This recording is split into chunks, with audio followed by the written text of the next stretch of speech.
Y bueno, en nuestro reportaje planteábamos una pregunta. ¿Será que se cumple con la reinserción de todos los privados de libertad?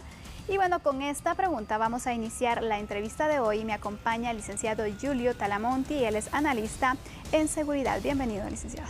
Muy buena tarde, licenciada Sandy Monroy. Buena tarde también a los televidentes de TN23. No se cumple. Voy a ser parco, pero ahora voy a explicar la función que tiene el sistema penitenciario en Guatemala, porque es la que la ley le asigna, es la guarda y la custodia, es decir, que no se escapen, que no se fuguen, que los pueda yo controlar, entre comillas, pero dice también el artículo 2, la reinserción social y la rehabilitación. Esa parte está completamente olvidada si a duras penas el sistema penitenciario hoy por hoy puede mantener el control de que no se vayan. Y de que no se vayan, ¿sabe? No tanto porque sea muy bueno el sistema penitenciario, porque a veces no quieren los mismos privados de libertad irse, porque a veces no les conviene o porque a veces se dejan capturar, como los jefes de maras, los grandes jefes de clicas que están más seguros allá adentro.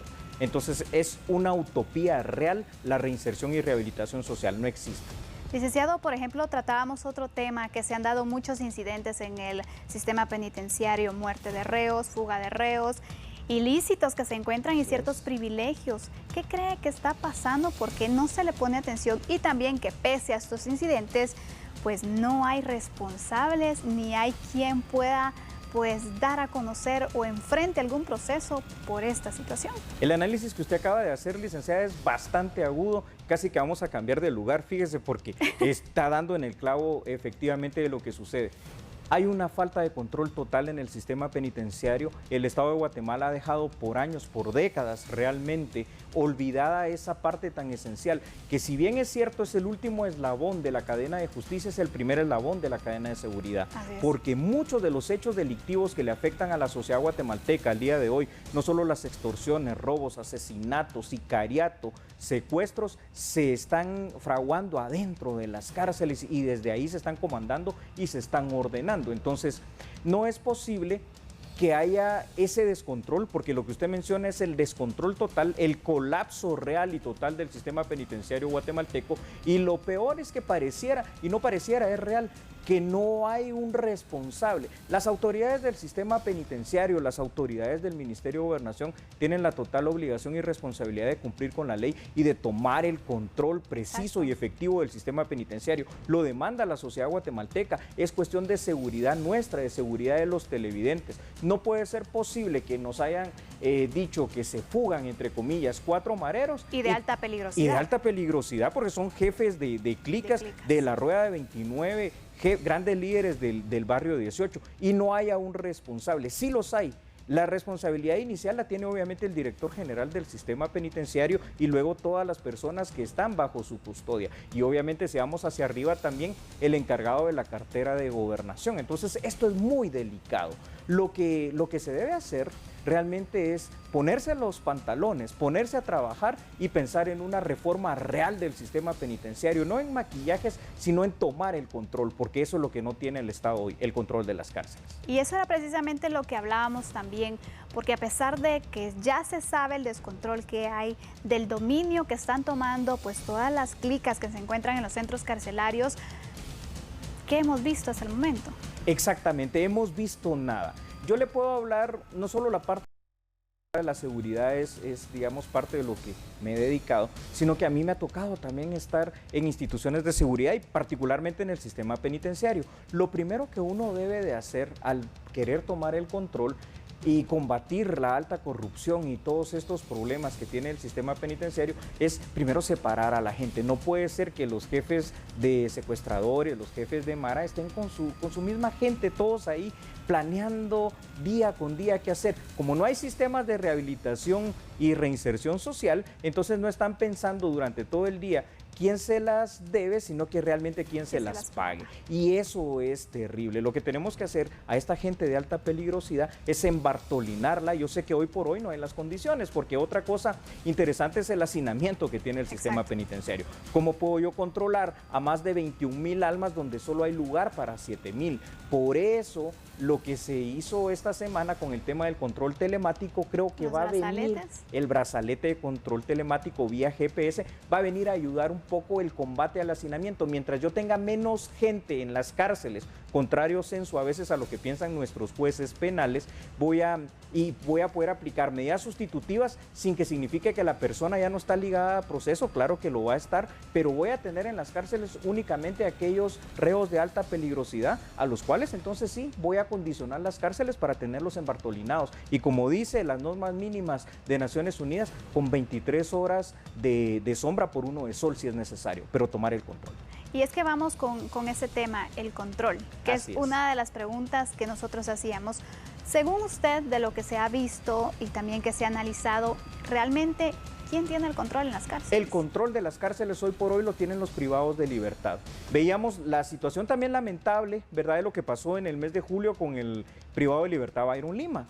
Recordemos cómo fue muerto dentro de las cárceles. Ahora, también recordemos que él en algún determinado momento como privado de libertad llegó a tener el control de las cárceles y el sistema penitenciario. Ese es el mejor indicativo que podemos tener como sociedad de que el sistema penitenciario ya no es ni siquiera la cenicienta del sistema de justicia, es el colapso total de lo que queda como sistema, que solo es un nombre, es un conjunto de construcciones de los años 60 y 70 que medio albergan sin tener el control real del Estado. ¿Por qué? Porque la guardia penitenciaria, que todo el mundo pensará que tal vez está en el día a día en cada cárcel controlando que cada privado de libertad no haga lo que no debe hacer, ellos solo se pasan en la parte administrativa, no tienen la capacidad de entrar porque son superados altamente en número. Mucho menos el conteo. Mucho menos el conteo.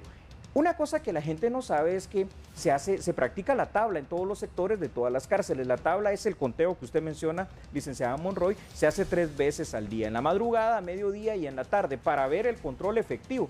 Pero ni eso tiene hoy el sistema penitenciario el control, porque lo que vimos en esa fuga, entre comillas, de los 4 jefes de clicas del barrio 18 en una cárcel pequeña, lo único que nos indica es que no están hoy por hoy ni siquiera en capacidad de entrar a ese sector pequeño de Fraijanes 1 a contar cuántos mareros hay ahí. ¿Por qué?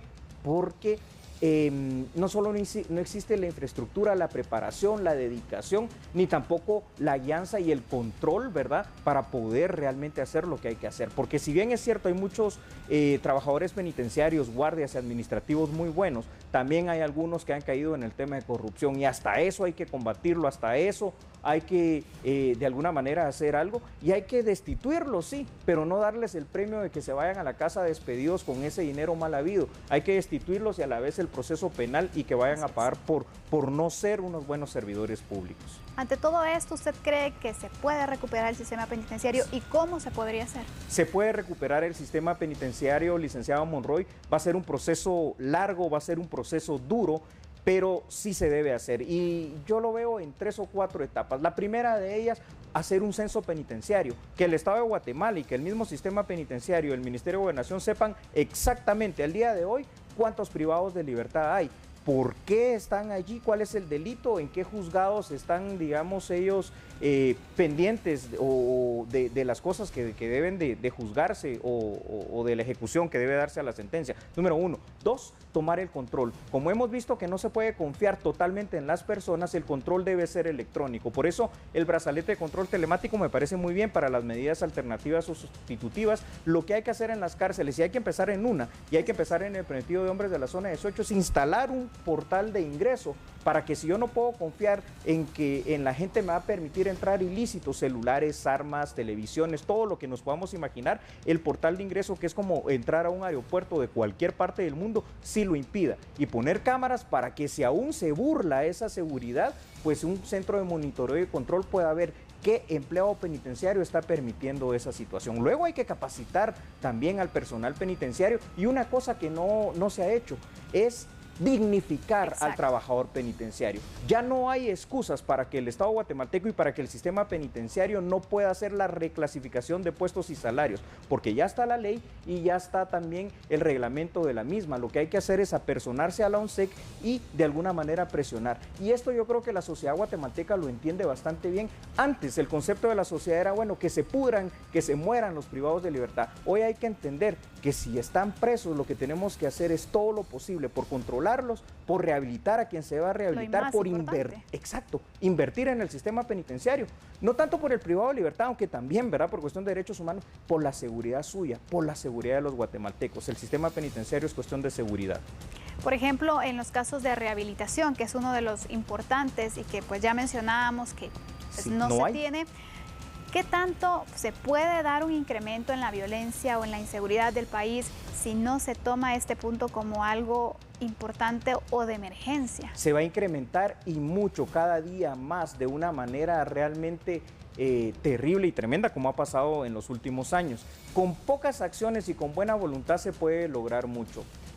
Cuando yo no estaba encargado de esa institución, pero trabajaba para la cooperación internacional, había muchos programas de rehabilitación y de reinserción social, en los cuales, fíjense ustedes, estimados televidentes, por ejemplo, se les ponía a los mareros mismos a que aprendieran, por ejemplo, el arte de la panadería. Pero eso es darles utensilios como cuchillos. Cualquiera diría, están locos, se van a matar o van a matar a otra gente. No, viera que no. Hubo una gran responsabilidad por parte de ellos, y es más, empezaron a trabajar, se levantaban de madrugada, producían buen pan, les llegaban a comprar el pan inclusive para otros lugares en esa cárcel que era alta seguridad en Escuintla, y ya tenían cómo proveerle inclusive a su familia de dinero, y ya estaban pensando en otra cosa, no estaban pensando realmente en delinquir. Si se puede hacer eso con los mareros, solo por poner un ejemplo, imagínense cuánto más, con un poco de voluntad, con un poco de inversión monetaria obviamente, y con pantalones bien puestos y decisión, se puede lograr en beneficio, en primera instancia, del privado de libertad, pero realmente en beneficio de toda la sociedad guatemalteca. Licenciado, quisiera que habláramos un poco acerca de la medida que se toma pues estos días sobre el brazalete. Sí. ¿Cómo puede ayudar? Y también las experiencias de otros países que se han tenido respecto a esta herramienta a nuestro país. Su pregunta es muy pertinente, licenciada Monroy, y es muy importante que le expliquemos a los televidentes, porque lo primero que va a surgir es la duda. Híjole, ¿y será que con eso no van a dejar salir a quien no deba de salir? No, la ley está bien pensada. Ahora, como dicen que echa la ley, echa la trampa, lo que tenemos que estar nosotros muy pendientes como sociedad guatemalteca es que se aplique la ley como está. ¿Qué dice la ley del control telemático, o sea, del brazalete, del collar o de la tobillera de GPS para poder controlar a personas que cometieron delitos menores? Delitos o hechos menores son, por ejemplo, hechos de tránsito, un pequeño choque donde hay pequeños heridos, no de gravedad. Situaciones, por ejemplo, de violencia intrafamiliar, en las cuales la violencia puede ser, por ejemplo, económica, no tanto de los golpes. Y aún con la violencia física se puede controlar a través del GPS, que se cumplan las medidas de seguridad de que este individuo no se acerque a sus hijos y no se acerque a su esposa que está dañando. Entonces, si lo aplicamos bien, va a ser realmente muy beneficioso, porque esta medida va a empezar a deshacinar las cárceles, y que en las cárceles solo vayan a parar a la prisión preventiva, obviamente, aquellas personas que cometieron hechos violentos realmente de incidencia social. Digamos, los mareros, los narcotraficantes, los asesinos, ellos sí deben de ir directo a la cárcel sin ninguna aplicación de medida. Y también, ¿por qué no decirlo?, aquellos funcionarios públicos que en su momento no cumplieron con la responsabilidad, que defraudaron el dinero del Estado guatemalteco, que defraudaron la confianza de las personas que votaron por ellos, y que también por eso deben de pagar su pena sin derecho a este tipo de medidas. Entonces, bien aplicado, esto va a servir para ya no seguir con el hacinamiento que tiene hoy por hoy el sistema penitenciario. De lo contrario, ¿qué va a pasar? Y no quiero ser ave de mal agüero, pero es que es muy fácil preverlo. Van a haber o fugas masivas, y de repente vamos a aparecer con un titular de que se fugaron 100, 80 de una cárcel, o van a haber motines terribles en los cuales Guatemala una vez más va a ser puesta en boca de todo el mundo por una situación mala que se origina en el sistema penitenciario. Gracias, licenciado, por acompañarnos en este espacio donde pues hemos analizado cuáles son esas propuestas, porque no solo es demostrar pues los problemas o las debilidades, sino también proponer como ciudadanía y desde el lado pues de la academia, los expertos, que den esas soluciones o proyectos que se pueden implementar para fortalecer el sistema penitenciario. Es un reto grande que se tiene para nuestro país, pero no imposible, y pues ahora esperamos que esta medida que se ha tomado respecto al brazalete pues puede ser uno de los primeros pasos para poder fortalecer las cárceles de nuestro país, y de esta forma también pues garantizar la seguridad de la ciudadanía. Y de esta forma pues vamos a ir despidiendo este espacio de reportajes, de entrevistas que cada día les hemos trasladado a ustedes. Y bueno, pues de esta forma vamos a despedir también al licenciado. Muchas gracias, licenciado. Gracias, licenciada Monroy, gracias también TN23 por tocar estos temas. Son importantes que esto lo sepa la ciudadanía porque es cuestión de todos. La seguridad no es solo responsabilidad del gobierno, es responsabilidad de todos nosotros. Muy amable.